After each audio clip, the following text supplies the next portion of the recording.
నువ్వు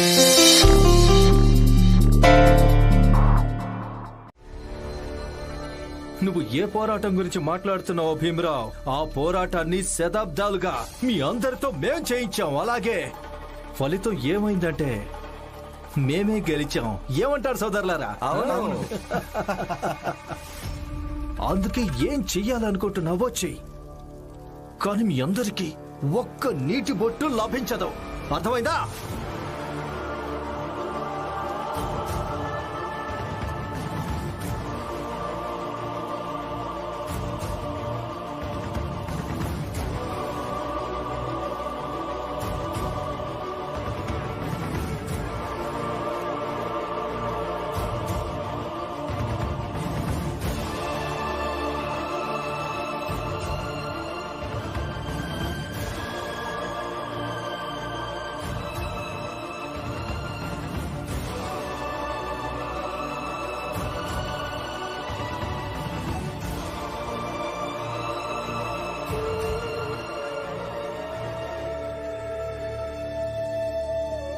ఇప్పుడేం చేద్దాం? తెలీదు రమా.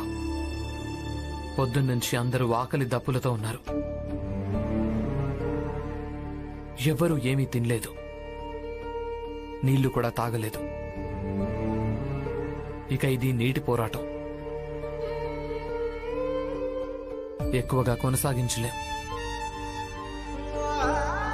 ఏదో ఒక పరిష్కారం వెతుక్కోక తప్పదు. పొద్దునుంచి ఆలోచిస్తూనే ఉన్నారు, అయినా పరిష్కారం దొరకలేదు. ఇక ఒకటే మార్గం మిగిలింది. ఏంటి? డేవిడ్ దగ్గర ఉద్యోగం చేయడమా? అవును. రామ్జీ, వెళ్ళు. వెళ్ళి ఇద్దరు ఏం మాట్లాడుకుంటున్నారో చూడు. నువ్వు నీ కొడుక్కి తోడుగా ఉంటావా? వెళ్ళు. నీకు తెలుసా, ఒకవేళ నీ స్థానంలో నేనుంటే, ఇక నా కొడుకు ఈ భీమ్రావులా ఉండుంటే, నేను వాడి చెవి మెలేసి మరీ ఏం చెప్తానంటే, నీ ఈ నాటకాలు వదిలేయి, అలాగే నోరు మూసుకుని ఈ సాహెబ్ దగ్గర ఉద్యోగం చెయ్యి అని. నువ్వు కూడా ఇబ్బంది పడుతున్నావు, నీ ముసలి తండ్రిని కూడా ఇబ్బంది పెడుతున్నావు. నీకు సిగ్గనిపించడం లేదా అని నేననేవాణ్ణి. ప్రచండ్ దేవ్ గారు, అందుకనే భీమ్రావ్ తండ్రి మీరు కాదు, మా మామయ్య. మనం ఈ ధర్నాలో కూర్చున్నప్పటి నుంచి నేను ఒకటే గమనించాను, భీమరావు ఇక్కడికి రానేలేదా? అవును, తను ఇక్కడికి రానేలేదు. కానీ తను ఏం చెప్పి వచ్చాడంటే, తను ఇంటికెళ్లి ప్రశాంతంగా ఆలోచిస్తాడని.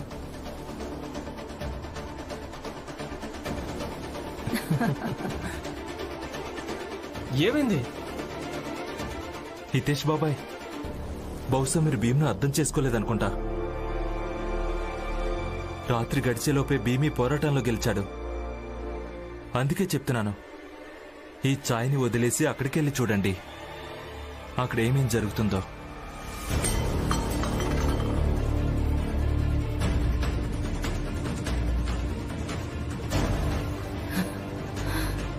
అయ్యయ్యో జీజాబాయ్, నీ ఒక్క చాయ్ వృధా అయిపోయింది. అయినా నువ్వేం బాధపడకు, 2 గ్లాసులు చాయ్ ఉంది కదా, అదంతా నువ్వే తాగు. అమ్మా, భీమ్ చిన్నప్పటి నుంచి చెప్తుంటాడు, ప్రతి సమస్యకు పరిష్కారం ఒకటే పద్ధతిలో ఉండదని.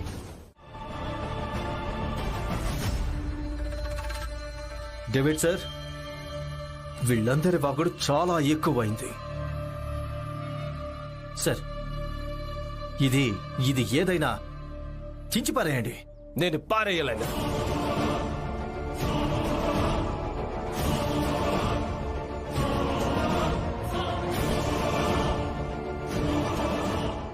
ఎందుకంటే షాయజీ మహారాజు మా పెద్ద ఆఫీసర్తో డైరెక్ట్ గా మాట్లాడాడు.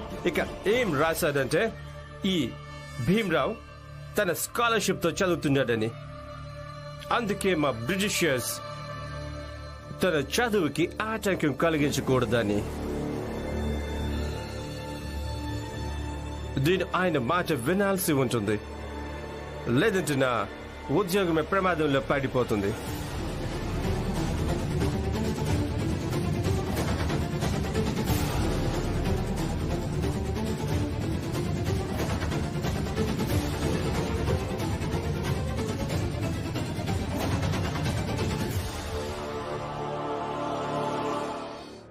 అర్థం చేసుకోగలను. మీది ప్రభుత్వ ఉద్యోగం, కొన్ని హద్దులుంటాయి. కానీ మేము ఇక్కడ ఎలాంటి ఉద్యోగం చేయడం లేదు. మేము సమాజం విషయంలో మాకున్న కర్తవ్యాన్ని నిర్వర్తిస్తున్నాం. ఏమంటారు సోదరులారా? అవును భీమరావు, బహుశా నువ్వు మర్చిపోయినట్టున్నావు. ఈ పోరాటం చట్టపరమైంది కాదు, ఇది సామాజిక పరమైంది. ఇక మేమిక్కడి నుంచి తప్పుకునేదే లేదు. నరోత్తమ్ జోషి, ఆగండి. మా ఈ పోరాటం చట్టపరమైందే కాదు, సామాజిక పరమైంది కూడా అని నాకు బాగా తెలుసు.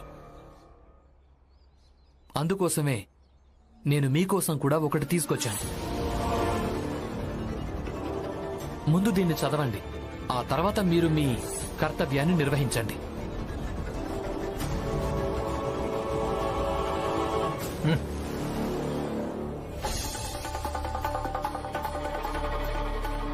తీసుకో నరోత్తమ్, తర్వాత శుద్ధీకరణ చేయించుకో.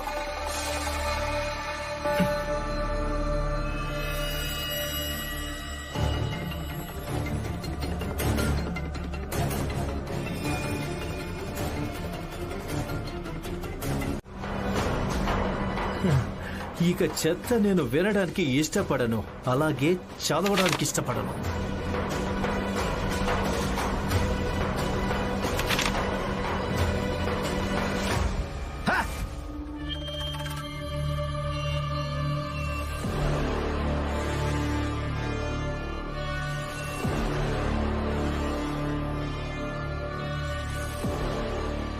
ఏమనుకున్నావు?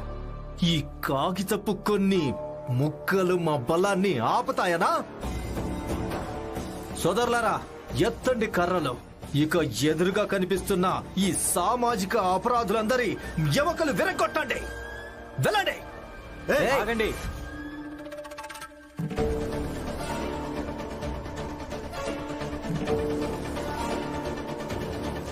వెనక్కి జరగండి. నరోత్తమ్ జోషి గారు, చెప్పు. మీ చేతిలో ఏ లెటర్ అయితే ఉందో దాని కాపీ ఒకటి నా చేతుల్లో కూడా ఉంది. ఇక ఇందులో ఏం రాసిందో కనీసం ఒక్కసారైనా మీ జాతి వాళ్లను విననివ్వండి.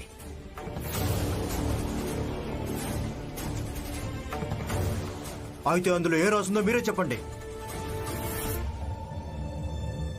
రమేష్, సురేష్, రాము, రాజా, నందన్, దేవేందర్, ప్రకాష్. మా అందరి పేర్లు చదువుతున్నారేంటి ఎడిటర్ గారు? ఏమైంది? ఇందులో మీ అందరి పేర్లు రాసున్నాయి. ఒకవేళ మీరంతా మా మాట అంటే బ్రిటిష్ ఆఫీసర్స్ అలాగే సయాజీ మహారాజ్ మధ్యలో ఏ నిర్ణయం అయితే జరిగిందో ఆ నిర్ణయాన్ని అడ్డుకుంటే మీ అందరినీ జైలుకి పంపించడం జరుగుతుంది.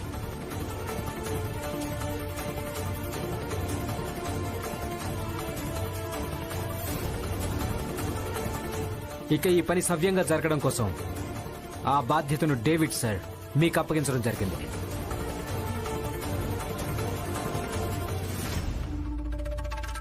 ఇక ఇక్కడ ఎవరెవరున్నారో వాళ్ళు ఆలోచించుకొని చెప్పండి. దారి కడ్డుపడి జైలుకి వెళ్తారా లేక ఇక్కడి నుంచి తప్పుకుంటారా? హే, బుద్ధి కాని భ్రష్టు పట్టిందా? అసలు ఏమంటున్నావు? అంటే సమాజంలో ఎవరెవరి శక్తి ఎక్కువగా ఉందో, ఎవరికి హోదా ఎక్కువ ఉందో వాళ్ళ నమ్మకాలు దౌర్జన్యాలా? చెప్పు. నరోత్తమ్ జోషి, మీకు తెలియడం కోసమే ఇది చెప్తున్నాను. ఈ నిర్ణయం కూడా మేము ఎందుకు తీసుకున్నామంటే మేము మీ బావిని తాకకూడదు అని. మీ మనుషులే బావిలోంచి నీళ్లు తోడతారు, అవి మాకిస్తారు.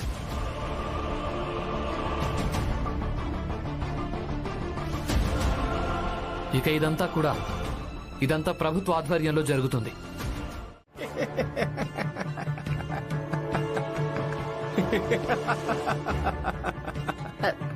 హితేష్ అన్నా, అసలు ఏం జరిగిందో తొందరగా చెప్పండి. పొద్దున్న మీరిద్దరూ నవ్వారు కదా, ఇప్పుడు నేను నవ్వుతున్నాను. ఎందుకంటే ఈ భీమరావు ఓడిపోయాడు.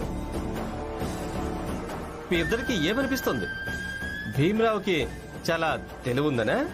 కానీ కాదు, డేవిడ్ సార్ భీమ్ కంటే తెలివైన వాడని తేలింది. ఇక భీమరావుని ఓడించాడు.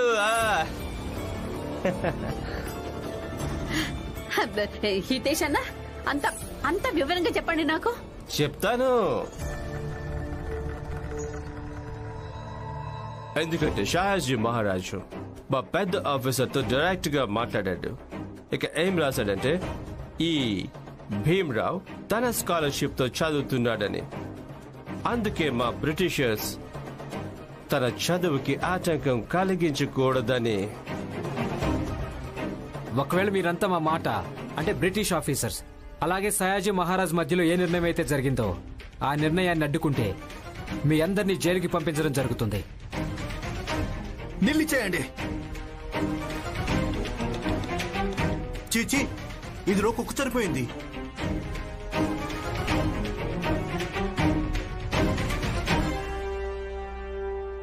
నువ్వు అంతలా కష్టపడ్డావు, అయినప్పటికీ ఒడిగిందేమీ లేదు. ఇక నువ్వు అంత తెలివైన వాడివనుకున్నావు, అయినా నీ చేతికేం దక్కింది? నిస్సహాయత, ఓటమి, అవమానం.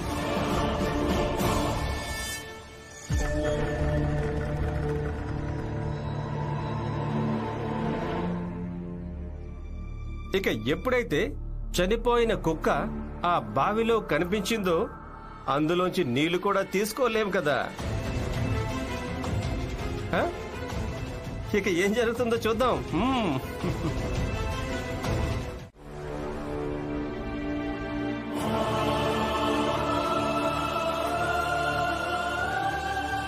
ఇప్పుడు ఏం చేద్దాం మనం?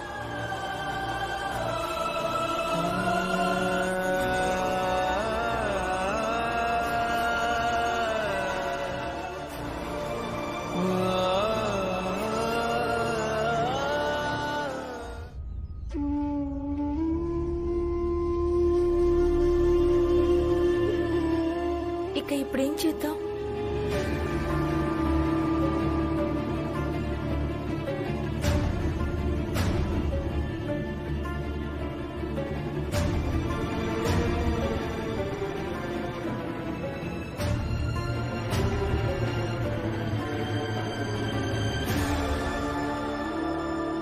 ఇప్పుడిక మనకు ఒకటే మార్గం మిగిలింది. ఇక్కడికి 20 కోసాల దూరంలో ఒక చెరువు ఉంది. మనం అక్కడి నుంచి నీళ్లు తీసుకుని వద్దాం. అంటే రామ్జీ, భీమ్రావ్ ఓడిపోయాడని వెళ్దామా? ఇదే కదా తేడా మీ ఇద్దరికి అలాగే నాకు. ఆ భీమ్రావును ఎంత త్వరగా వదిలిపెట్టను.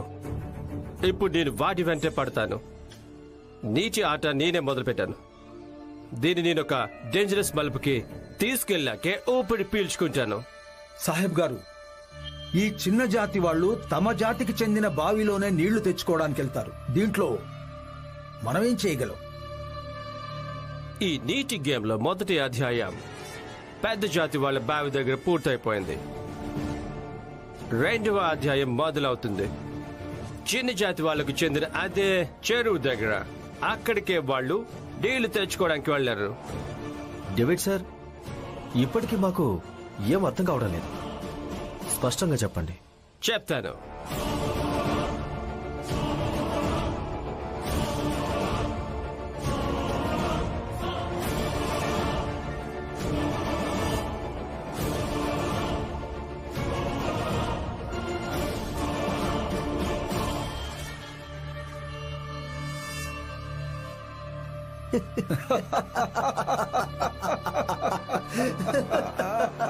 నవ్వకండి. ముందు పని కానివ్వండి, తర్వాత నవ్వండి. ఇదే సమస్య. పని పూర్తి అవ్వకుండానే ఇక మీరు విజేతలు అనుకుని. రామ్జీ అన్న, భీమ్, మీరు కూడా రండి, నీళ్లు తాగండి.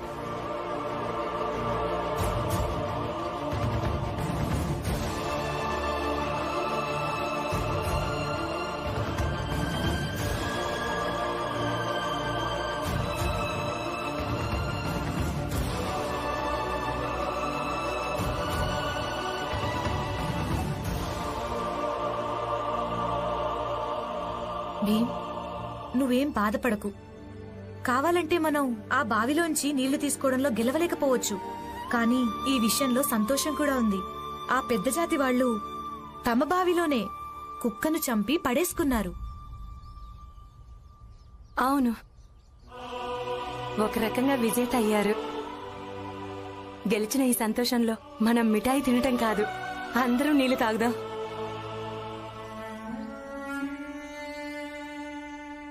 ఆ వెళ్ళు వెళ్ళు భీమరావ్, అలాగే రామ్జీ నువ్వు కూడా వెళ్ళు.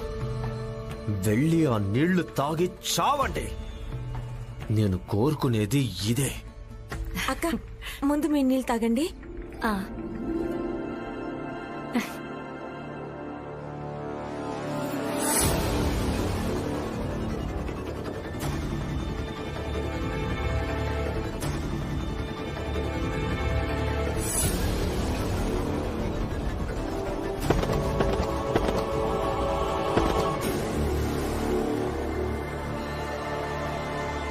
దీపక్, హితేష్ బాబాయ్, దీపక్, దీపక్, లే దీపక్, దీపక్, దీపక్, దీపక్, హితేష్ దీపక్ బాబాయ్. ఏమైంది?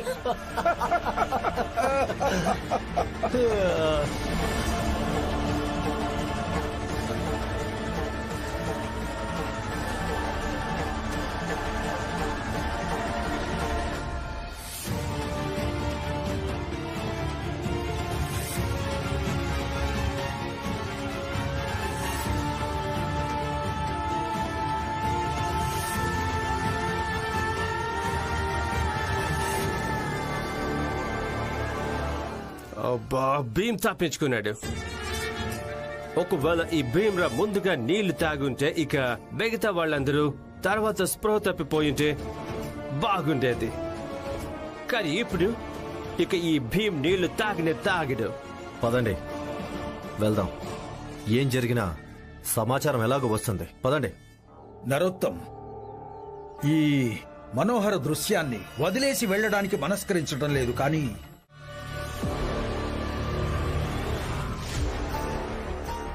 వీళ్ళిద్దరు ఇక్కడికి వచ్చారంటే ఖచ్చితంగా భీమ్కేదో చెడు జరిగి ఉంటుంది. అందుకే వచ్చారు. లేకపోతే వీళ్ళిద్దరు ఇక్కడికి ఎందుకు వస్తారు? ఏమైంది చెప్పండి. ఏంటా? ఏం చెప్పాలి? మీ అందరికి తెలీదా?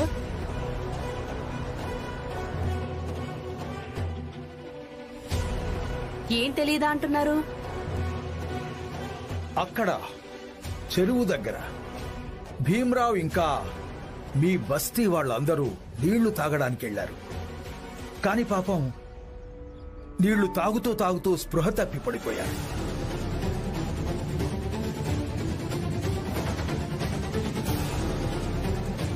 స్పృహ తప్పిపోయారు అంటే? అంటే ఈ చేతికర్రలు తీసుకుని పరిగెత్తుకుంటూ వెళ్ళి అక్కడ చూడు, స్పృహ తప్పి పడిపోవడానికి అర్థమేంటో. వెళ్ళు అత్తయ్య, పరిగెత్తు. పదండి.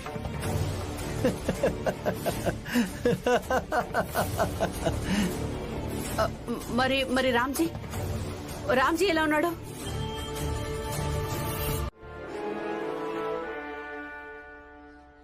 కానీ సార్, మీరు నన్ను ఎందుకు ఆపుతున్నారు? ముందు మీరు చాయ్ తాగండి, అన్ని చెప్తాను. సార్, భీమరావు బయట ఎదురు చూస్తున్నాడు. తన గురించే చెప్తాను. SIT down doctor.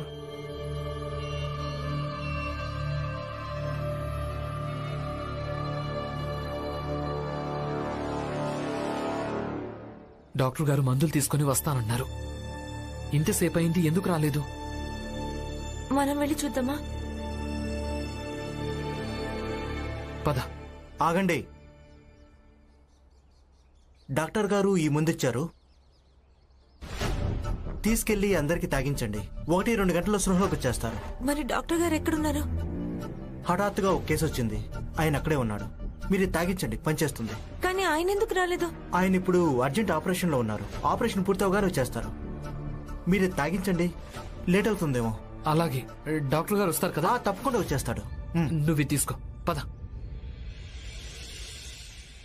చిన్న జాతికి చెందిన భీమ్రావ్ పెద్ద జాతితో పెట్టుకుంటాడు, అధికారులతో కూడా పెట్టుకుంటున్నాడు.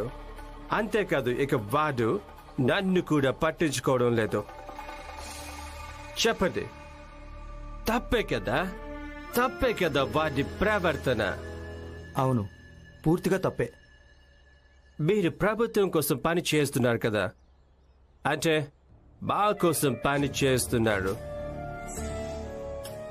అంటే మీకు కూడా ఒక బాధ్యత ఉంటుంది. నేను వాడికి గుణపాఠం చెప్పడంలో నాకు సహాయం చేయండి. ఎందుకంటే వాడి వల్ల దేశానికి ఎలాంటి ఇబ్బంది కలగకూడదు. కానీ సార్, మీరు మందులకు బదులుగా నీళ్లు పంపించారు. అక్కడ భీమ్ ఇంకా రమ స్పృహ లేని వాళ్లకు నీళ్లు తాగిస్తుంటారనుకుంటా. అలా చేస్తే ఆ అమాయకుల ప్రాణాలు పోవచ్చు. అది ఇంకా మంచిది. డాక్టర్ గారు, 3-4 త్యాగాలు చేయొచ్చు. అవసరం. మీరెందుకు ఆందోళన పడుతున్నారు సాహెబ్ గారు? మీరు మీ చాయ్ తాగండి.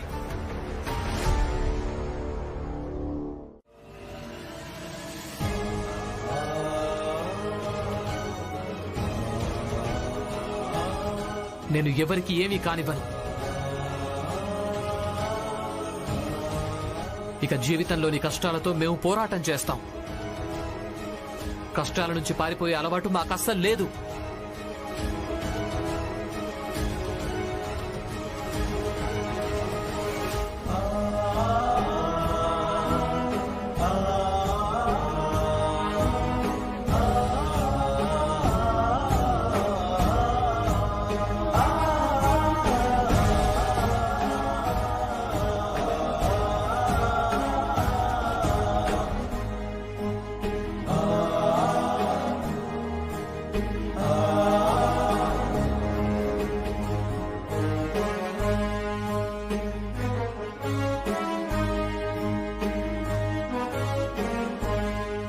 ఇప్పుడు వీళ్ళేం కొత్త నాటకం ఆడుతున్నారు?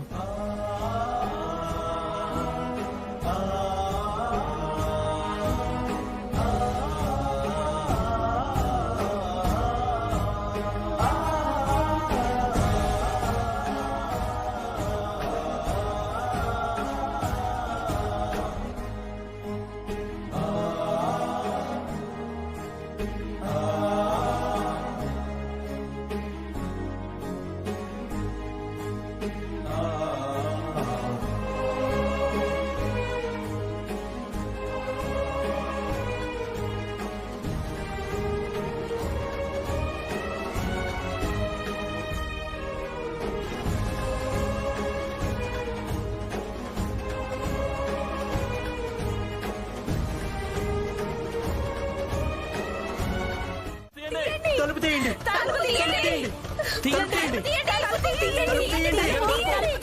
ఆపండి!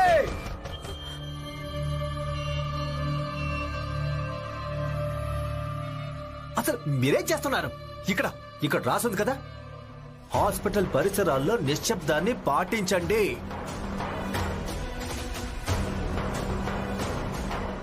చాలా బాగుంది. మీరందరూ ఇదే ప్రవర్తనకు, అలాగే ఇదే చోటుకి తగిన వాళ్ళు. నరోత్తమ్ జోష్, ఇప్పుడు మీతో వాదించడానికి నా దగ్గర సమయం లేదు. నాన్న, నేను పనిచేస్తాను. వెళ్ళి ఎవరైనా బయట డాక్టర్ని తీసుకొస్తాను. ఆయనతో వైద్యం చేయించుకుందాం. రమ, అంతవరకు నువ్వు తలుపు తెరవడానికి ప్రయత్నం చేయి. ఆపండి! ఈ తలుపు మోసుకుంది కదా, ఇది ఒక ప్రతీక. రాబోయే సమయంలో ప్రతి ఒక్క తలుపు మీ అందరి కోసం మూసుకుంటుందని. రోజు రోజుకి మీరందరూ తప్పులు చేయడానికి ఏ ధైర్యం చూపిస్తున్నారో ఆ ధైర్యం సన్నగిల్లుతుంది. ఇక ఎంత సన్నగిల్లుతుందంటే రాబోయే కాలంలో ఏదైనా మూసున్న తలుపు తెరిపించడానికి మీరందరూ ధైర్యం కూడా చేయలేరు. భవిష్యత్తులో మీరు ఏదైనా మూసున్న తలుపుని చూస్తే దాన్ని చూడగానే మీరందరూ తిరిగి చూడకుండా వ్యతిరేక దిశలో పారిపోతారు. మూసున్న తలుపును చూసి భయపడిపోతారు. మీరందరూ వణికిపోతారు.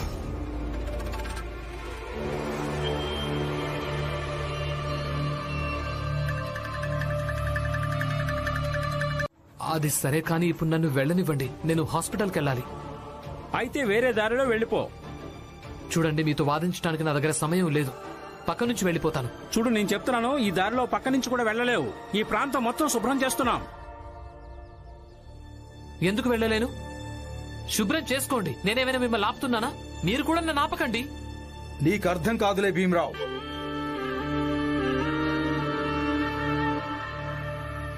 ఎందుకంటే నీకు అసలు తెలివే లేదు.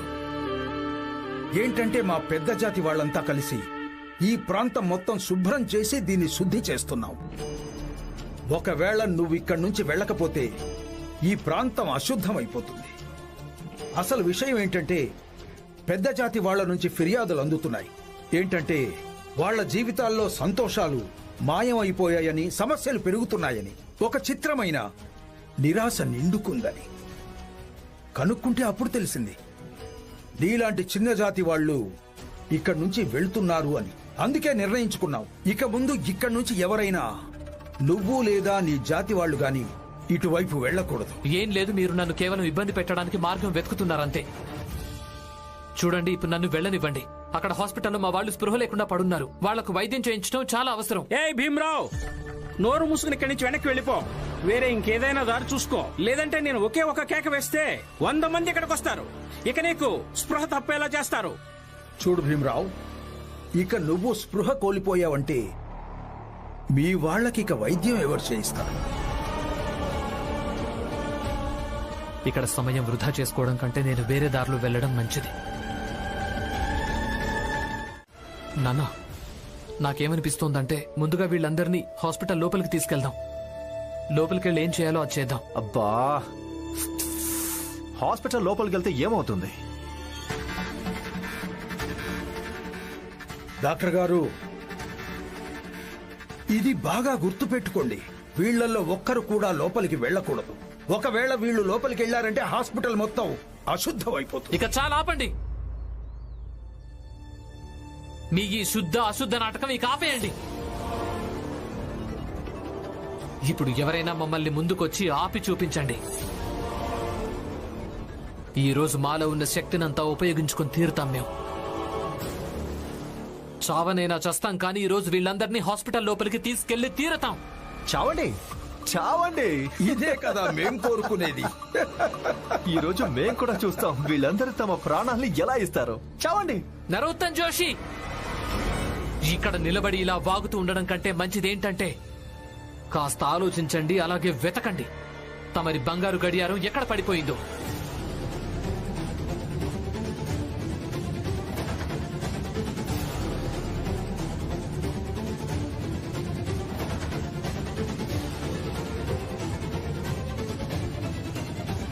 పదండి నాన్న, పదండి. గడియారం, అయ్యో వెనక్కి చూడు, వెనక్కి చూడు, చూడండి.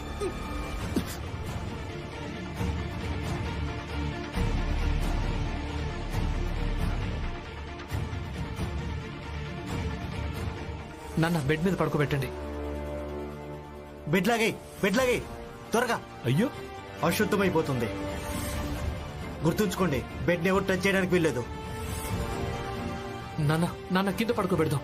మనకు కావాల్సింది వైద్యం, వీళ్ళ బెడ్ కాదు. దించండి మెల్లిగా. ప్రచండదేవ్ గారు, నా బంగారు గడియారం, అసలు నా గడియారం ఎక్కడ పడిపోయింది? అది ఎక్కడో పడలేదు, అది ఈ భీమరావు దగ్గరే ఉంది. అందుకే వాడు ఇదంతా చెప్తున్నాడు. భీమరావు దగ్గర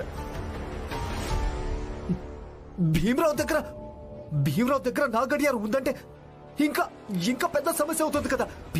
భీమ్ ఆ గడియారాన్ని మనకు వ్యతిరేకంగా దాన్ని ఒక ఆధారం లాగా ఉపయోగించుకుంటాడు. లేదు లేదు లేదు, ఏదైనా చేయాల్సి ఉంటుంది. పదండి, రండి, మీరందరూ రండి, పదండి. సమ్మె ఎందుకు జరిగిందో మీ అందరికి తెలుసు కదా. మీ అంతరాత్మ మిమ్మల్ని ప్రశ్నించడం లేదా? అవును, ప్రశ్నిస్తోంది. అందుకే చెప్పాను వీళ్ళందరినీ బయటే ఉంచమని. కానీ లోపలికి తీసుకొచ్చారు. దూరంగా ఉంటే మాకు కనిపించదు, ఆత్మ కూడా బాధ తక్కువ ఉంటుంది. దీనివల్ల ఏం ప్రయోజనం? వైద్యం చేయాల్సింది డాక్టరే కదా, బయట కూడా చేయలేదు, లోపల కూడా చేయటం లేదు.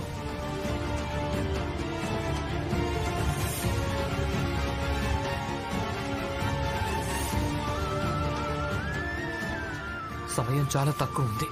ఒకవేళ వీళ్లకు వైద్యం చేయించకుంటే అనర్థం జరుగుతుంది. నేనేం చెయ్యాలి? నాన్న, మన జాతిలో ఎవరైనా మీకు తెలిసిన వైద్యుడున్నారా? ఎందుకంటే వీళ్ళు ఎలాగూ వైద్యం చేయటం లేదు. కానీ మనం ఏదోడు చేసి వీళ్లకు వైద్యం చేయించాల్సి ఉంటుంది. భీమ్, నిజమే, మన జాతికి చెందిన ఒక వైద్యుడున్నాడు. ఎక్కడున్నారు అత్తయ్య? అది ఆ పాత స్కూల్కి వెళ్లే దారుంది కదా, అక్కడ. నాకు అర్థమైపోయింది, నేను ఇప్పుడే తీసుకొస్తాను. భీమరావ్,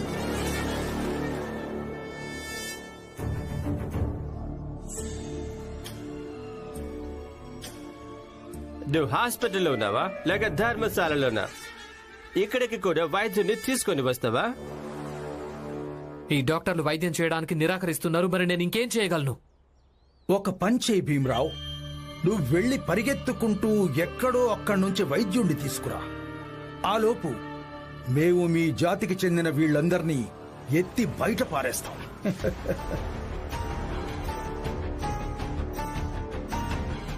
ప్రచండదేవ్ గారు, అలాంటి తప్పు ఎప్పటికీ చేయకండి. ఎందుకంటే చుట్టుపక్కల ఉన్న మా జాతి వాళ్ళందరూ ఇప్పుడు వచ్చేస్తున్నారు. ఇక మీ ఈ హాస్పిటల్ మా జనాలతో నిండిపోతుంది. అవునవును, అలాగే. నువ్వు చాలా పెద్ద నాయకుడివి కదా, నువ్వు చెప్పగానే మీ వాళ్ళందరూ పరిగెత్తుకుని వచ్చేస్తారా? జోషి గారు, కొన్నిసార్లు గాలివాటం చూసి మాట్లాడడం మంచిది. చూడండి, ఈరోజు అత్తయ్య కూడా మా పక్కన నిలబడింది. ఇక ఆవిడే నిలబడగలిగినప్పుడు మిగతా వాళ్ళు కూడా నిలబడగలరు.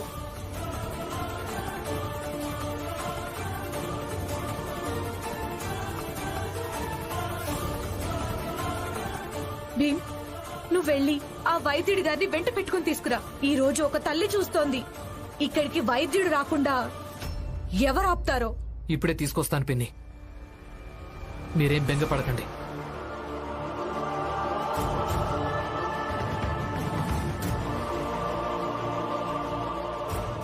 నేను కూడా భీమెంట్ వెళ్తాను.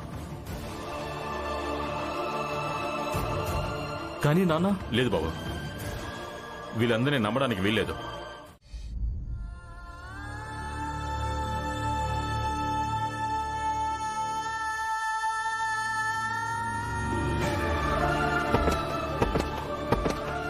దీపక్, అసలు మీకేమైంది? దీపక్, డాక్టర్ గారు ఈ ముందిచ్చారు, తీసుకెళ్లి అందరికీ తాగించండి. 1-2 గంటల్లో స్లోలోకి వస్తారు. మరి డాక్టర్ గారు ఎక్కడున్నారు? హఠాత్తుగా ఒక కేసు వచ్చింది, ఆయన అక్కడే ఉన్నారు. మీరందరూ బయటకు వెళ్ళండి. అసలు ఏం చేస్తున్నారు? వెళ్ళండి. ఆగండి. చెప్తున్నాను మీరు కదా, తలుపులు బయటకు ఎందుకు వెళ్ళండి. మూస్తున్నారు? ఆగండి. ఈ ఆసుపత్రిలో రోగులందరూ ఇలా ఉంటే మీ అందరు నిలబడి చూస్తున్నారా? మీ అందరు అంతరాత్మ ప్రశ్నించడం లేదా? అవును, ప్రశ్నిస్తోంది. అందుకే చెప్పాను వీళ్ళందరినీ బయటే ఉంచమని. కానీ లోపలికి తీసుకొచ్చారు. కానీ దీనివల్ల ఏంటి ప్రయోజనం? వైద్యం చేయాల్సిన డాక్టరే కదా, బయట కూడా చేయడం లేదు, లోపల కూడా చేయడం లేదు. వీళ్ళందరికీ విషం ఇవ్వటం జరిగింది. వీల్లేదు, వీల్లేదు. రేపటి పోరాటంలో ఏదేమైనా సరే గెలిచి తీరాలి. రేపటి పోరాటంలో ఏదేమైనా సరే గెలవాలి. వీళ్ళందరూ నా సహన హద్దుల్ని చెరిపేశారు మొత్తం. నేను శాంతంగా ఉండడాన్ని అవకాశంగా తీసుకుంటున్నారు. నా వాళ్ళు చనిపోతూ ఉంటే ఇక వీళ్ళు శత్రుత్వం చూపిస్తున్నారా?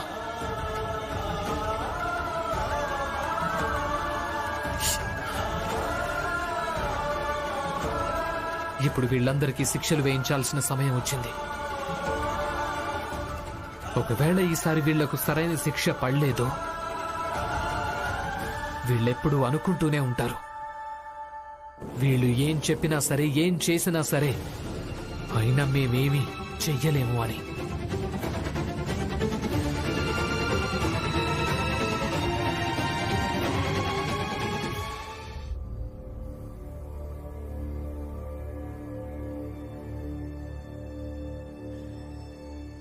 రేపు న్యాయస్థానానికి ఇదే గడియారాన్ని ముఖ్యమైన ఆధారంగా సమర్పిస్తాను. నేను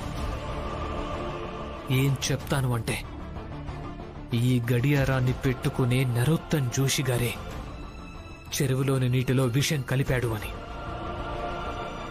నరోత్తమ్ జోషి, మీరే చెప్పారు కదా మా వాళ్ళందరి ఆయుష్ కూడా తగ్గిపోవటం మొదలైంది అని. నీకు ఎంత ధైర్యం! నువ్వు నా చేతినే పట్టుకుంటావా? వదలు, నా చెయ్యొదలు. నరోత్తమ్ జోషి గారు, మీరీ పోరాటాన్ని ప్రాణాల మీదకు తీసుకొచ్చినప్పుడు మరి నా ధైర్యం ఆకాశం దాకా చేరుకుంటుంది కదా. ఈరోజు మీ భ్రమ మొత్తం తొలగిపోతుంది. మీరే అందరికంటే పెద్ద బలశాలి అన్నది. చెయ్యి విడిపించుకోండి,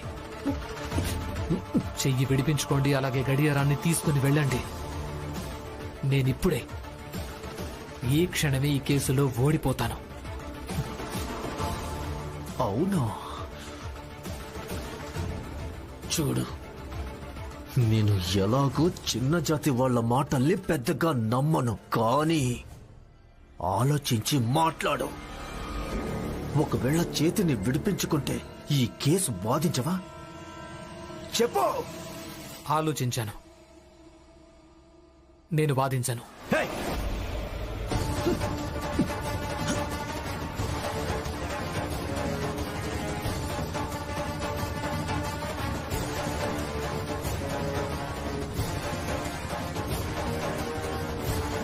ఏంటి నరోత్తమ్ జోషి, నీకున్న బలమంతా ఏమైపోయింది? మిమ్మల్ని మీరు పెద్ద బలశాలి అనుకునేవాళ్ళు కదా, ఇప్పుడేమైంది?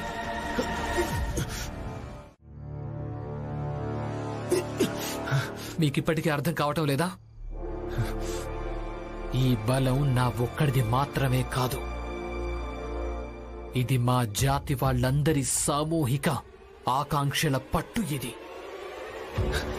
దీన్ని ఊరికే విడిపించుకోలేరు మీరు.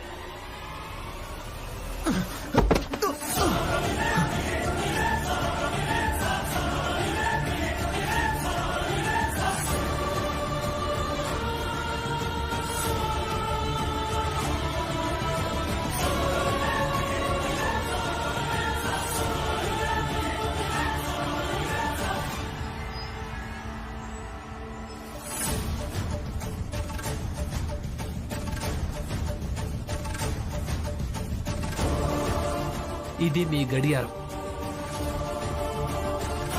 రేపు న్యాయస్థానానికి ఆధారంలాగా దీన్నే సమర్పించడం జరుగుతుంది. ఇక రుజువైపోతుంది మీరే ఆ నీటిలో విషం కలిపారు అని. అలాగే మీకు శిక్ష వేయటం కూడా జరుగుతుంది, నరోత్తమ్ జోషి. భీమ్, అందరూ స్పృహలోకి వచ్చారు.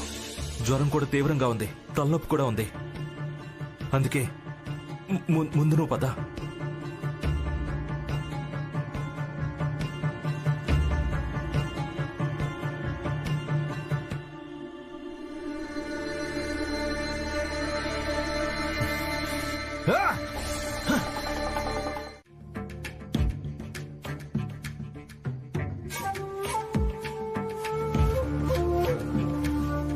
నరోత్తమ్, బాధపడాల్సిన అవసరం ఏమీ లేదు.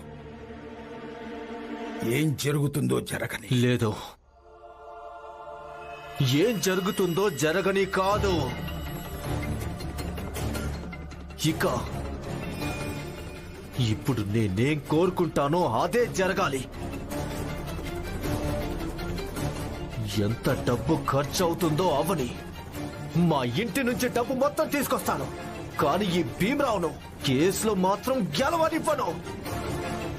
అలాగే నేను ఈ చిన్న జాతి వాళ్లకు ఎలాగైనా సరే వైద్యం జరగనివ్వను.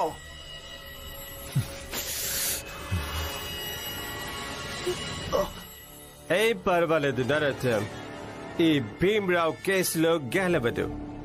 నేను లాయర్ని, ఇంటికి రమ్మన్నాను. పద, ఇంటికి పద.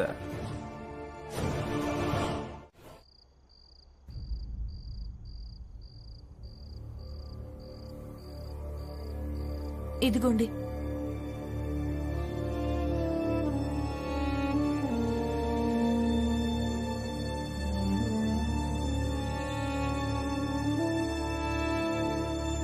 మీరు మధ్యలో కాస్త తినొచ్చుగా. తింటాను.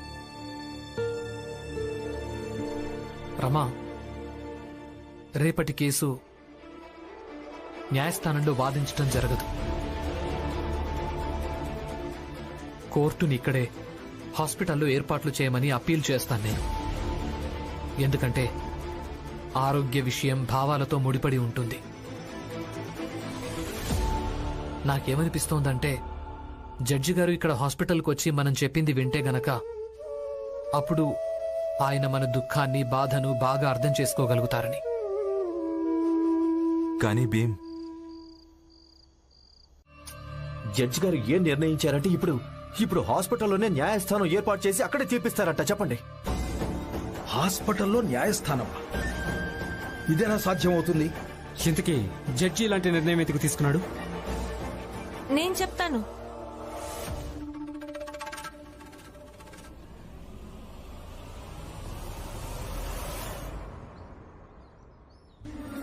నా భర్త పొద్దునే విజ్ఞప్తి పత్రం సమర్పించి వచ్చారు. ఇప్పుడు మా లాయర్ జడ్జ్ దగ్గరికి వెళ్ళి ఏం చెప్తాడంటే తీర్పు కోర్టులోనే ఇవ్వాలని నిర్ణయం మారిపోతుంది.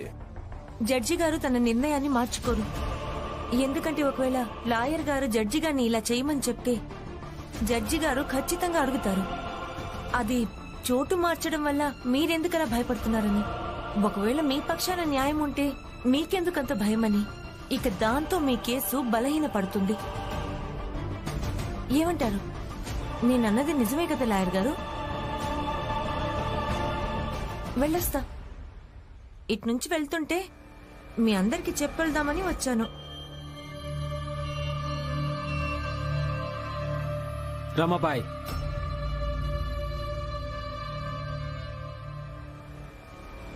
నీ పేరు ఇదే కదా? ఈ కోడ్ చూసావా? తల మెరిసిపోతుంది. ఇక దీనికి మెరుపు ఎన్నెన్నో కేసులు గెలిస్తే వచ్చింది. నా సామర్థ్యానిది, నా పేరుది, అలాగే నా ప్రతిష్టది. ఇక దీన్ని మెరుపు ముందు నీ భర్త కళ్ళు బైర్లు కమ్ముతాయి. కాళ్ళు వనకడం మొదలవుతుంది. ఈ రోజు వరకు ఓడిపోలేదు, అలాగే ఈ రోజు కూడా ఓడిపోను. ఎందుకంటే గెలవడం నా అవసరం కాదు, అలవాటుగా మారిపోయింది.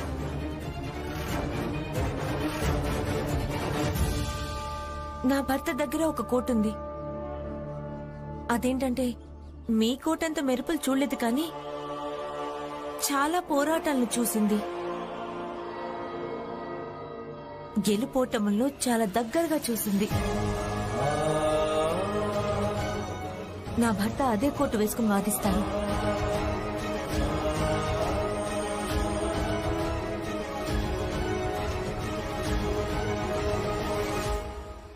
లాయర్ గారు, ఏంటిది? నిన్నటిదాకా పెద్ద పెద్ద మాటలు చెప్పారు, ఇప్పుడు ఈ రమాబాయి మాటలను వెళ్ళింది. మీరేం చెప్పారు? ఆ భీమరావును హాస్పిటల్ కి దూరంగా ఉంచుతారా? చూడండి, ఆ భీమరావు హాస్పిటల్ నే న్యాయస్థానంగా మార్చేశాడు. చెప్పండి, ఇప్పుడేం చేస్తారు మీరు? మీరు శాంతంగా ఉండండి. ఎప్పుడు ప్రతికూలంగానే మాట్లాడతారు. ఇప్పుడు వాదన ఎక్కడ జరిగినా భీమ్కి నేను అక్కడే దిమ్మ తిరిగేలా చేస్తాను. పదండి. చూడండి, మీరంతా బెంగ పడకండి. నేను పూర్తిగా ప్రయత్నం చేశాను. ఏదో ఒక మార్గం దొరికే తీరుతుంది.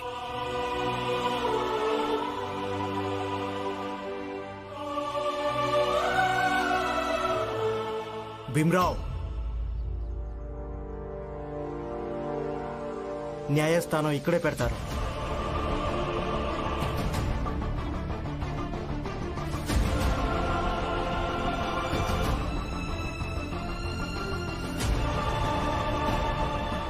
జడ్జి గారు కూర్చోవడానికి, అలాగే న్యాయస్థానం ఇక్కడ పెట్టడానికి ఏర్పాట్లు సరిగ్గా చేయి. అలాగే. నేను మీ అందరికీ చెప్పాను కదా, నేను పూర్తిగా ప్రయత్నం చేశానని. ఆ ప్రయత్నం ఇదే. నేను అర్జీ పెట్టుకున్నాను ఇక్కడ హాస్పిటల్లోనే న్యాయస్థానం ఏర్పాటు చేయాలని. ఎందుకంటే హాస్పిటల్ తెరవాలన్న ఏ నిర్ణయం అయితే ఉందో అది జడ్జి గారు ఇదే హాస్పిటల్లో చెప్పాలని.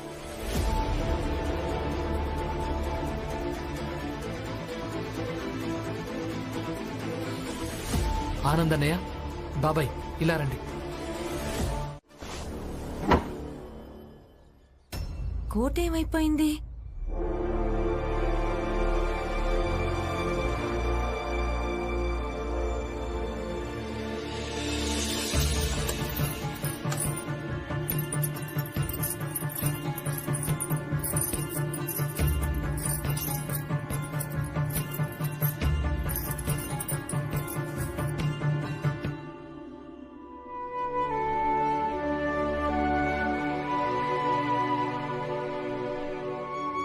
అయ్యో, దీన్నెలా వేసుకుంటారు? ఈ కోడ్ చూసావా? తల తల మెరిసిపోతుంది. ఇక దీనికి మెరుపు ఎన్నెన్నో కేసులు గెలిస్తే వచ్చింది. ఈ రోజు వరకు ఓడిపోలేదు, అలాగే ఈ రోజు కూడా ఓడిపోను. నా భర్త దగ్గర ఒక కోట్ ఉంది.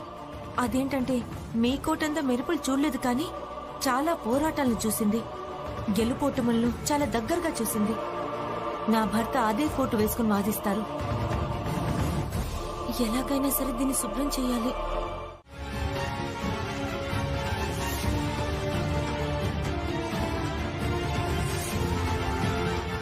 జడ్జి గారు, ఇక ఇప్పుడు కోర్టే నిర్ణయించాల్సి ఉంటుంది. భవిష్యత్తులో ఈ సమాజంలాగా సాగుతుందో, సమాజంలాగా ఉంటుందో, లేకపోతే అడవిలాగా మారి మిగిలిపోతుందో. హాస్పిటల్లో ఏ డాక్టర్ ఉన్నాడో తను కూడా ఈ సమాజంలో ఒక భాగమే. ఒకవేళ వాళ్లకు మిమ్మల్ని తాకడానికి ఇబ్బందిగా ఉంటే ఇక వాళ్ళు మీకు వైద్యం ఎలా చేస్తారు? ఇక్కడ మీ అందరికీ వైద్యం ఎప్పుడు సాధ్యమవుతుందంటే మొత్తం సమాజం మార్చిన తర్వాత, లేదా మీ జాతిలో ఒక డాక్టర్ని పుట్టించుకోండి.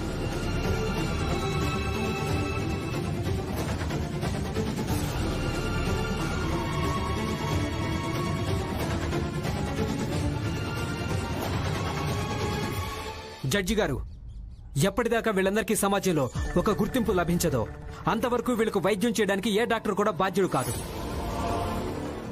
ప్రతి ఒక్క డాక్టర్కు తనకంటూ కొన్ని నమ్మకాలున్నాయి. ఇక ఆ నమ్మకాలను రక్షించడం న్యాయస్థానం యొక్క బాధ్యత. నమ్మకాలా? ఏ విషయంలో నమ్మకాలు లాయర్ గారు? అసలు నమ్మకాలు ఎప్పుడు ఉంటాయి? జీవితం ఉన్నప్పుడే కదా. భాగం ఇవ్వలేరా? భాగం ఇవ్వలేరు కదా? అయితే జడ్జి గారు, మాకు మా హక్కులు కావాలి. చికిత్స హక్కు, అలాగే బతికే హక్కు.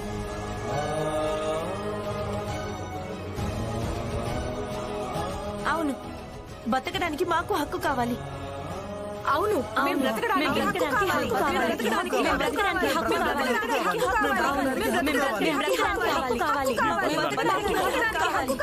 మేము బ్రతకడానికి హక్కు కావాలి.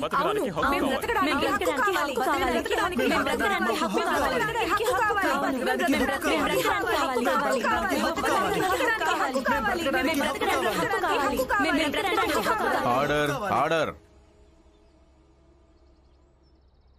ఇక జడ్జి గారు, ఇప్పుడు ఇది న్యాయస్థానమే నిర్ణయించాల్సి ఉంటుంది. శతాబ్దాలుగా ఏదైతే సాగుతూ వస్తోందో అలాగే కొనసాగాలా, లేక సమాజంలో కొంచెమైనా మార్పుకు అవకాశం అనేది ఉందా? ఇందుకోసమే, దీని గురించి విచారణ జరిపించడానికి, అలాగే తీర్పు చెప్పడం కోసమే న్యాయ వ్యవస్థను కూడా ఏర్పాటు చేయడం జరిగింది.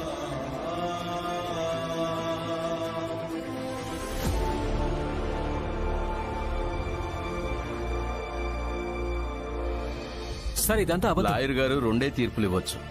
ఒకటి సమాజంలో భాగం పంచి వీళ్ళకివ్వడం, లేదా రెండవది వీళ్లకు ఇక్కడే వైద్యం చేయించడం. సమాజంలో భాగం పంచి వీళ్ళకి ఇవ్వలేం కదా, ఇక మిగిలింది కేవలం ఒక్కటే, ఇదే హాస్పిటల్లో ఉంచి వీళ్లకు వైద్య సదుపాయం అందించడం.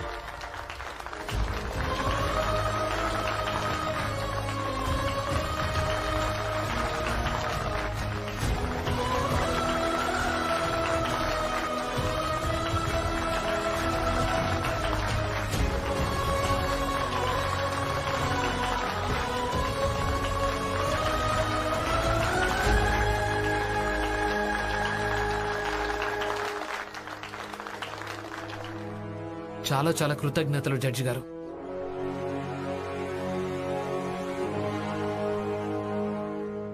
ఇక మిగిలింది నరోత్తమ్ జోషి గారి బంగారు గడియారం గురించి.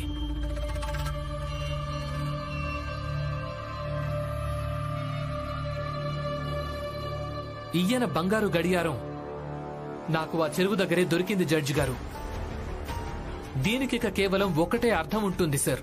నరోత్తమ్ జోషి ఆ చెరువు దగ్గరికి వెళ్లారు అని, అలాగే ఈయనే చెరువు నీటిలో విషాన్ని కూడా కలిపారు అని. అందుకే ఈ నరోత్తమ్ జోషి దోషి. కానీ మీరు మాత్రం అభినందించకుండానే వెళ్తున్నారు. చూడు, అప్పుడప్పుడు గాలి వీచినప్పుడు గాలి వేగం వల్ల కూడా మంట ఆరిపోతుంది. అందుకే గాలి విసిరేవాళ్లు ఎక్కువగా సంతోషపడటం మంచిది కాదు, అర్థమైందా?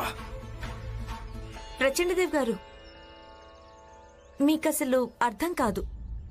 ఎందుకంటే మీకు ఒక లక్ష్యం అనేది లేదు. ఈసారి అయితే అర్థం చేసుకుంటారు నా భర్త ఎంత కష్టపడతారో, లేదా గాలివాటంగా కలిసొచ్చి గెలిచారు. నీ భర్త కష్టపడ్డాడు నిజమే, అలాగే నువ్వు చెప్పింది నిజమే. నా కోటు చాలా ఖరీదైంది, కానీ ఈరోజు ఈ కోటు న్యాయానికి తోడుగా నిలబడలేదు, అందుకే ఓడిపోయింది. కానీ నీ భర్త వేసుకున్న ఆ పాత కోటు న్యాయానికి తోడుగా నిలబడింది, అందుకే గెలిచింది. అలాగే ఈరోజు నేను ఒకటి నేర్చుకుని వెళ్తున్నాను. ఎవరైనా గొప్ప లాయర్ని ఏది చేస్తుందంటే తను ఎవరికి తోడుగా ఉన్నాడనేది. Sir,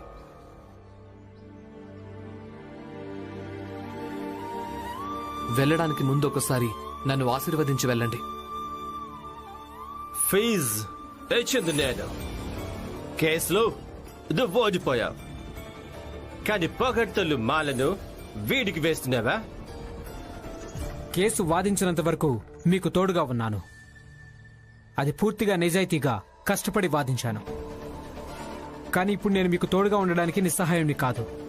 customer by foot. పదండి. ఆంగ్లేయులను అసలు నమ్మడానికి వీల్లేదు. మనం తన మీద నమ్మకం పెట్టుకునే తప్పు చేశాం. ఇది నేను కూడా ఊహించలేదు.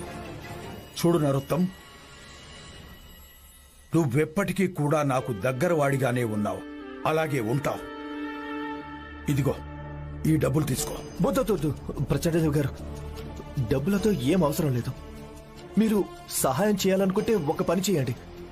ఈ నగరం నుంచి నన్ను ఏదైనా సురక్షితమైన చోటుకి పంపించండి చాలు. ఖచ్చితంగా పంపిస్తాను, కానీ ఎక్కడికి వెళ్ళినా అక్కడ డబ్బులు అవసరం అవుతాయి. అందుకే ఇది తీసుకో. ఇలా చూడు, వీలైనంత త్వరగా ఈ బొంబాయి వదిలి నేను కారు ఏర్పాటు చేస్తాను. నేనే స్వయంగా నిన్ను వదిలిపెట్టి వస్తాను కూడా. అలాగే నువ్వు చాలాసేపటి నుంచి ఏమీ తినలేదనుకుంటా, అందుకే ఈ భోజనం తీసుకో, తిను. నేనిప్పుడే వస్తాను. ప్రచండదేవ్ గారు,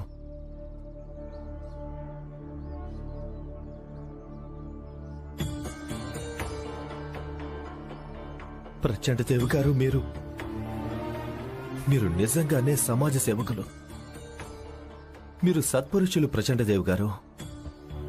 మీలాంటి మంచి మనసు, నిష్ఠగల వాళ్ళు, నిజాయితీపరులు, నిజమైన సమాజ సేవకులు ఇంకెవరు ఉంటారు? ఇంకొక విషయం, నరోత్తం జోషి మీరు చేసిన ఈ సహాయాన్ని ఎప్పటికీ మర్చిపోడు.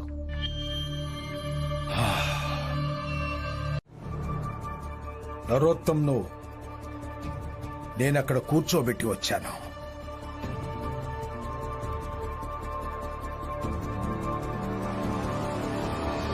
అన్నట్టు సాహెబ్ గారు, మీకున్న దూరదృష్టి చాలా అద్భుతమైనది. ఐ హ్యాప్ నీకు ఏం చెప్పానో నువ్వు తనకు అలాగే చెప్పావనుకుంటున్నా. అక్షరాల. అలాగే ఆ డబ్బున్న పెట్టి కూడా నేను తనకే ఇచ్చేశాను. సార్,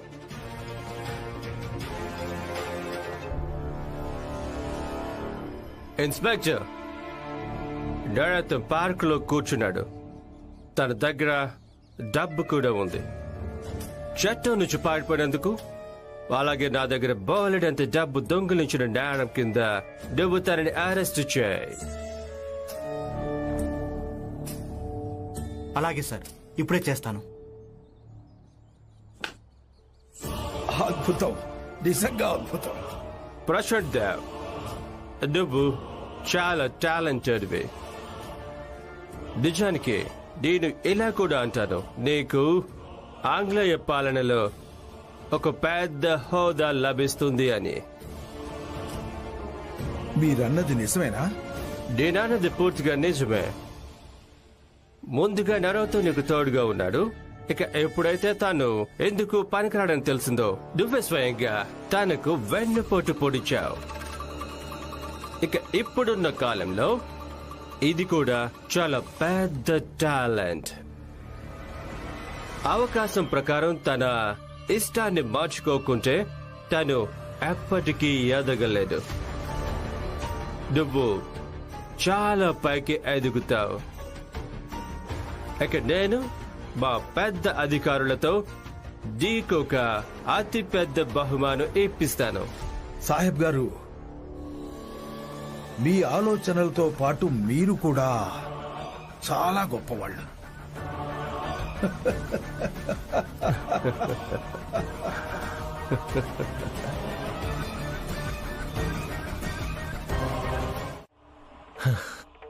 ప్రచండదేవ్ గారు ఎంత గొప్పవాళ్ళు. అద్భుతం. ఇక ఇక ఒక్కసారి ఈ కేసు కొంచెం చల్లబడిందంటే తర్వాత భీమ్రావు సంగతి నేను గట్టిగా చూసుకుంటాను. ఆకలేస్తుంది, భోజనం చేస్తాను.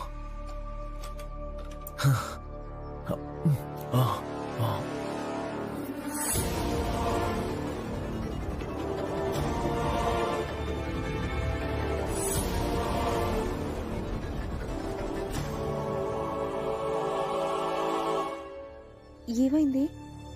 మందులకెంత అవుతుంది? 25 రూపాయలు. ఏంటి?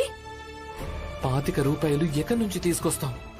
ఒక పని చేద్దాం, వెళ్ళి అందరికీ చెప్దాం. మనం ఇద్దరమే అంత డబ్బు పోగు చేయడం కష్టం. అందరం కలిసి ప్రయత్నిస్తే బహుశా సాధ్యమవుతుంది. నువ్వన్నది నిజమే. పద. ఏంటిది? తప్పు ఇంకెవరో చేస్తే రోగం ఇంకెవరికో వస్తుంది. కానీ శిక్ష మనం అందరం అనుభవించాలి, అందరం బాధపడాలి. దీనికెవరు బాధ్యత తీసుకోరా? ఇక ఒక్కటి ఉపాయం ఉంది. నాకేమనిపిస్తుందంటే మనం అందరం కలిస్తే ఇది సాధ్యమవుతుంది.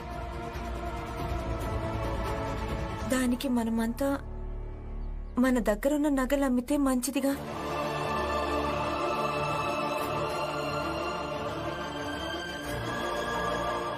ఆ డబ్బులతో మందులు తీసుకొచ్చి మనం డాక్టర్ గారికి ఇచ్చేద్దాం. వాటితో వైద్యం చేయిద్దాం. ఏమంటారు? అప్పుడైనా వైద్యం చేస్తారు కదా డాక్టర్ గారు? అవును, ఖచ్చితంగా చేస్తాం. ఇక మేమంతా ఇంకా జాగ్రత్తగా వైద్యం చేస్తాం. ఎందుకంటే మీ అందరికీ గుర్తుకు వస్తుండాలి, నగలు అమ్మితేనే వైద్యం జరిగిందని.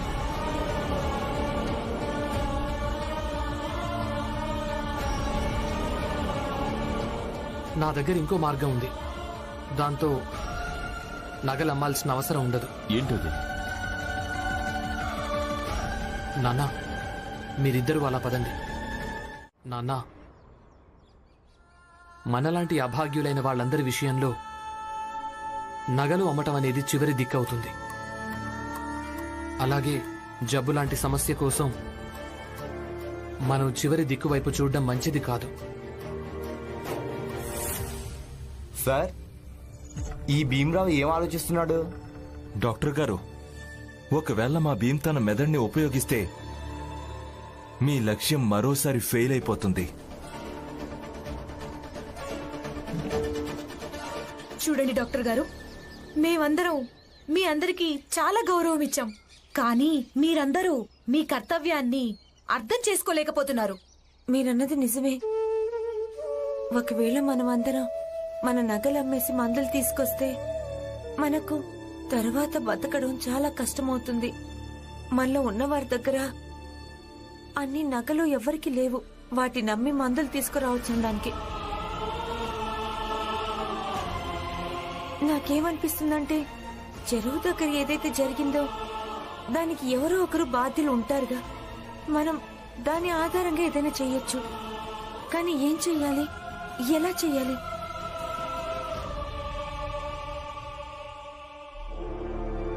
ఏదైనా ఉపాయం ఉంటే మీరే చెప్పండి.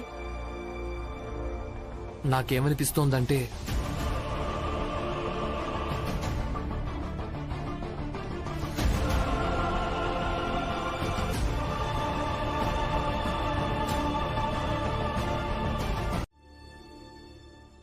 ఏంటిది? సార్, నరోత్తంని పట్టుకోవడం కోసం నేను తన వెంట పట్టాను సార్.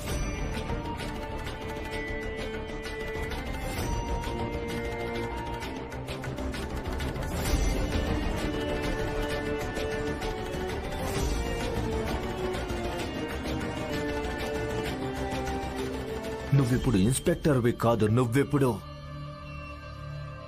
ఇప్పుడు నువ్వు నా పోస్ట్ మ్యాన్వి. ఎందుకంటే నా ఈ సందేశాన్ని ఆ ఇద్దరు చుంచెలుకల దగ్గరికి చేరవేయాలి. చాలా ముఖ్యమైన సందేశం నీ కోసం, నీ సాహెబ్ డేవిడ్ కోసం, అలాగే ఆ మోసగాడు ప్రచండ దేవ్ కోసం. ఈ కాగితంలో ఇదే రాసుంది సార్. ఇప్పుడు ఏ నీటి దుర్ఘటన జరిగిందో ఆ నేరాన్ని నరోత్తం జోషి అంగీకరిస్తున్నాడు. అలాగే తను ఇది కూడా రాశారు సార్. అది ఈ నేరంలో ప్రచండ్ దేవ్ గారు అలాగే మీరు అంటే డేవిడ్ సార్ కూడా పాల్గొన్నారని. దానికి సంబంధించిన ఆధారాలన్నీ స్టేషన్కి పంపిస్తాడట. ఒకవేళ ఈ కాగితాన్ని చించేసిన విషయాన్ని అణిచిపెట్టే ప్రయత్నం చేస్తే గనుక తను ఇలాంటి కాగితాలనే చట్టంలో పెద్ద అధికారులకి పంపిస్తాడట.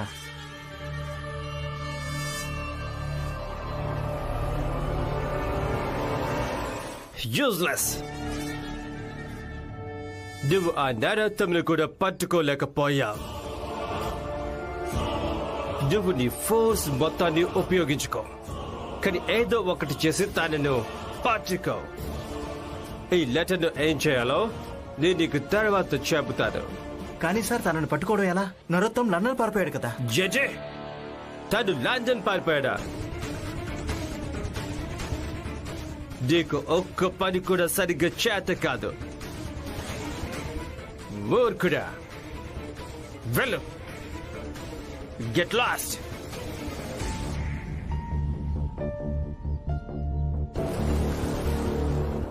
డేవిడ్ సార్, భీమరావు తన వాళ్ళతో కలిసి ఏ నాటకం మొదలుపెట్టాడో దాని గురించి కూడా ఆలోచించండి. దానికేం చేస్తారు? దానికి కూడా ఏదో ఒకటి ఆలోచిస్తాను. వాళ్ళని రానివ్వు. ఇక్కడికెవరూ రాలేరు సాహెబ్ గారు. వాచ్, మీరేమంటున్నారు? సాహెబ్ గారు, ఇక మీ ఇంటికి ఎవరూ రాలేరు. ఎందుకంటే భీమ్ ఇంకా తన మద్దతుదారులు మీ ఆఫీస్ బయట నిలబడి అక్కడ నినాదాలు చేస్తున్నారు. అయితే దానికి సొల్యూషన్ కూడా ఆఫీస్కి వెళ్ళాకే చూస్తాను. పదండి. మాకు కూడా బతికే హక్కు ఉంది. మాకు కూడా బతికే హక్కు ఉంది. శాంతించండి. శాంతించాలా? నాకిది కొంచెం కరెక్ట్ అనిపించడం లేదు. ఈ భీమరావు ఇంకా అతని భార్య ఏదో ఒకటి ఖచ్చితంగా చేస్తారు. సాహెబ్ గారు, మీరు అనవసరంగా ఆందోళన పడుతున్నారు. వీళ్ళిద్దరూ ఎలాగో వాగుడుకాయలే, ఎప్పుడూ ఏదో ఒకటి వాగుతూనే ఉంటారు. అతి ఆత్మవిశ్వాసంతో నిండిపోయి ఉన్నారు. అయినా మీకేమనిపిస్తోంది? వీళ్లు చెప్పడం వల్ల మహానగర పాలక సంస్థలోంచి అధికారులు ఏదైనా కఠిన నిర్ణయం తీసుకోగలరా? అయినా మీరు ఏమాత్రం బెంగపడకండి. ఎందుకంటే కాసేపట్లోనే ఈ శుభవార్త వచ్చేస్తుంది. భీమ్ బస్తీలోని వాళ్ళు చనిపోయారని. అన్నిటినీ తేలికగా తీసుకోకూడదు. You're right. అయినా మనం మన ఏర్పాట్లలో ఎలాంటి లోటు చేయడం మంచిది కాదు. అంటే చెప్తాను. నేను ప్రస్తుతం స్టేషన్కి వెళ్ళొస్తాను.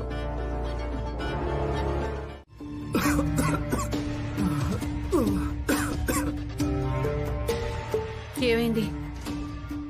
డబ్బులేమైనా ఏర్పాటయ్యాయా? మేమేం చేయగలమో అదే చేశాం. మీ అందరి హీరో హీరోయిన్లు భీమ్రావ్ ఇంకా రమ ఎక్కడున్నారు? వాళ్ళ నోటితో వినాలనుంది. మేము ప్రయత్నం చేశాం, కానీ ప్రయోజనం లేదని.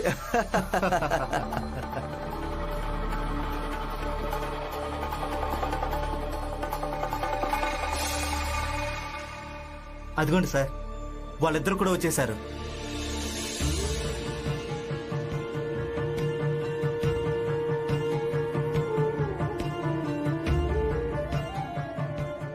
వచ్చావా భీమరావ్? చెప్పు, ఏమైనా ఏర్పాటయ్యాయా? డబ్బులు ఇంకా మందులు? లేదు. చాలు, ఇదే వినాలనుకున్నాను సార్. ఇక భీమరావు, నువ్వు జాగ్రత్తగా విను, అలాగే అర్థం కూడా చేసుకో. డబ్బులు కొరతతో మీ వాళ్ళ ప్రాణాలు పోతాయి. ఇక నువ్వు ఏమీ చేయలేవు.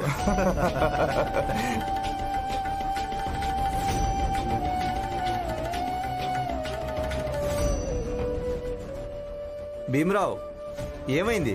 ఏదైనా మాట్లాడతావా లేక నోట్లో నాలుక లేదా?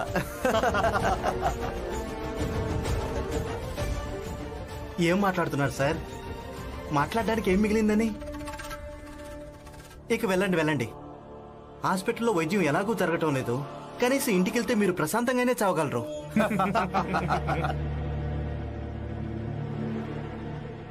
ఎవరు చనిపోరు?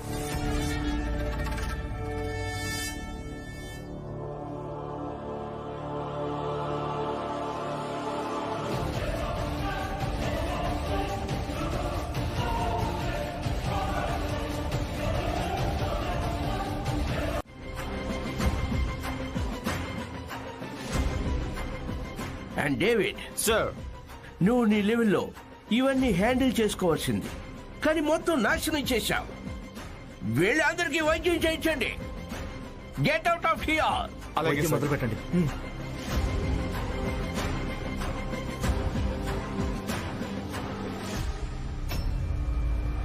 డేవిడ్ సార్, ఈ ఏరియాలో ఇన్స్పెక్టర్ తో కలిసి పూర్తిగా ఒక రిపోర్ట్ తయారు చేయి. ఏం జరిగిందో, ఎవరు బాధ్యులో. అలాగే ఒకవేళ ఆ రిపోర్ట్తో మేము ఏకీభవించలేకుంటే అప్పుడు విడిగా ఒక కమిటీని ఏర్పాటు చేయడం జరుగుతుంది. ఇక రేపు ఉదయానికల్లా నాకు ఆ రిపోర్ట్ కావాలి. Damn it.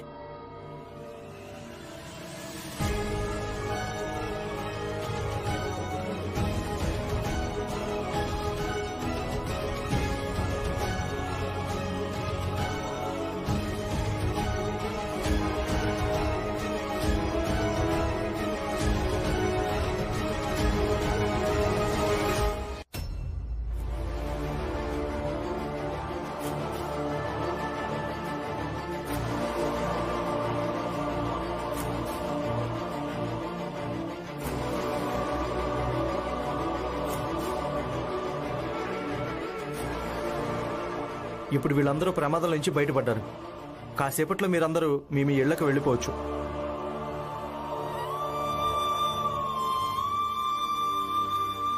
డాక్టర్ గారు, ఏమో నేను చెప్పడం వల్ల మీ మీద ఎంత ప్రభావం పడుతుందో, అసలు పడుతుందో లేదో, కానీ ఇక ముందు ఇంకెప్పుడు ఇలా మాత్రం చేయకండి. ఎవరికైనా వైద్యం అవసరమైతే వాళ్ళని ఇలా వైద్యానికి దూరంగా ఉంచకండి. మీరు ఎంత ద్వేషించాలనుకున్నా ద్వేషించండి, ఎంత చీదరించాలన్నా చీదరించండి, కానీ ప్రాణాలు కాపాడాల్సి వస్తే అంటరానితనం, జాతి, మతాలు ఇవి ఏవి చూడకండి. అన్నిటికంటే విలువైంది మనిషి ప్రాణాలు.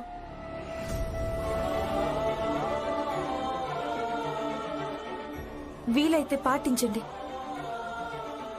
మిమ్మల్ని వేడుకుంటున్నాను.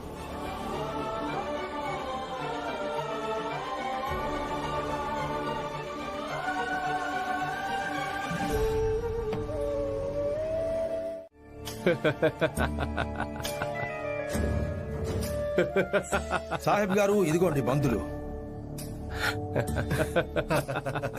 మీరిద్దరూ ఎందుకింతగా నవ్వుతున్నారు? అంటే విషయం అలాంటిదే.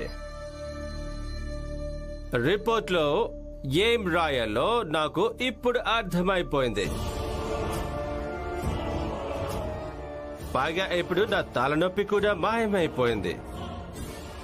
అలాగే ఈ మందులు కూడా ఏమీ అవసరం లేదు.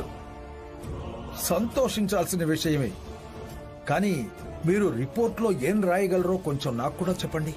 మీకైతే ఖచ్చితంగా చెప్తారు. రిపోర్ట్లో ఏం రాయడం జరుగుతుందంటే, అది ఏదైతే జరిగిందో అది ప్రచండ దేవ్ చెప్పడం వల్ల నరోత్తం చేశాడని. ఇక నరోత్తం పరారీలో ఉన్నాడు. అందుకే ప్రచండ దేవ్ గారిని అరెస్ట్ చేయడం జరిగిందని.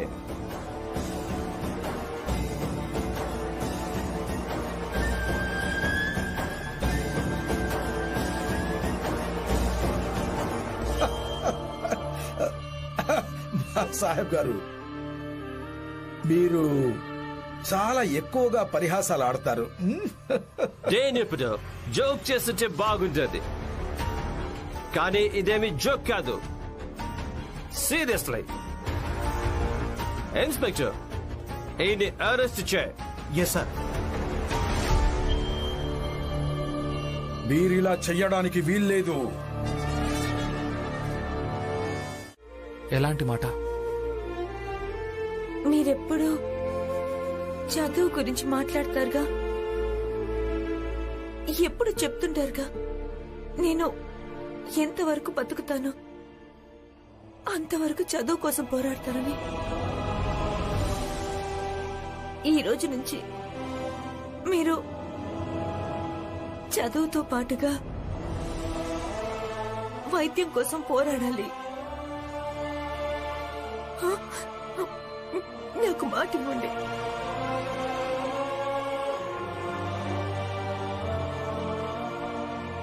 సరే,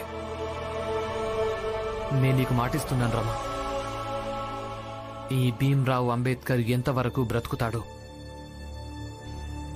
అంతవరకు